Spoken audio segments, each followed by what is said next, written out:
পদক ছাড়া কই ফিরতে হলো, এখনো তো আমাদের ফাইনালে আমরা উঠছি, তো একটা পদক তো অলরেডি নিশ্চিত হয়ে গেছে, কিছু না হইলেও আমরা সিলভার মেডেলটা পাবো।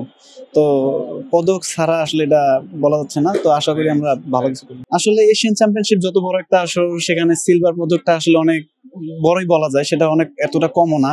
কারণ আমাদের ইভেন্টে, কম্পাউন্ড ইভেন্টে এর আগে কখনো সিলভার মেডেল এবং ফাইনাল কেউ খেলতে পারেনি, সো আমরা প্রথমবার খেলতেছি।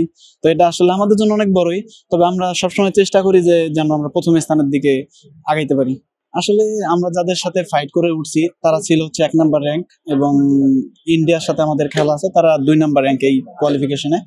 তো যেহেতু আমরা 1 নাম্বারকে হারাই দিতে পারছি, সেহেতু আমরা যে স্কোরটা আজকে করছি এই স্কোরটা যদি আগামীকালকেও করতে পারি, তো আশা করি যে আমরা ভালো একটা কিছু করতে পারবো এবং দেশের জন্য কিছু করতে পারবো। আসলে এটা একটু চ্যালেঞ্জিং হবে, কারণ আমি এখনো আর্মি স্টেডিয়ামে কখনো টুর্নামেন্ট করিনি।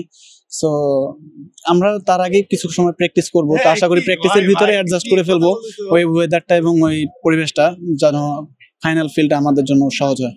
আসলে কোচ এবং যারা কমিটি আছে তারা সবসময় আমাদের সাপোর্ট করে যে তোমরা ভালো করো, আমরা তোমাদের সাপোর্ট আছে, এবং তারা ওভারঅল সব দিক দিয়ে সাপোর্ট করার চেষ্টা করে যতটুকু তাদের সামর্থ্য আছে।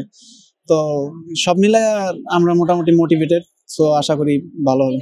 আর্চারিতে মূলত আমি, আমার যে বড় ভাই আছে সে আগে আর্চারি খেলতো, তো আমি তো আগে আর্চারি চিনতাম না।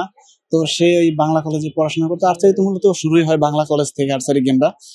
তো ওইখানে ভাই পড়াশোনা করতো, তো ওইখান থেকেই ভাইও আগ্রহ দেখায় শিখছে। তো সে কিছুদিন শেখার পর আমারও নিয়ে গেছে পরিচয় করার জন্য গেমের জন্য।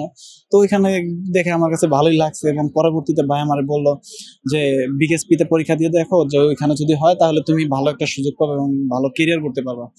তো ওইখানে পরীক্ষা দেওয়ার পরে চান্স হয়ে যায়।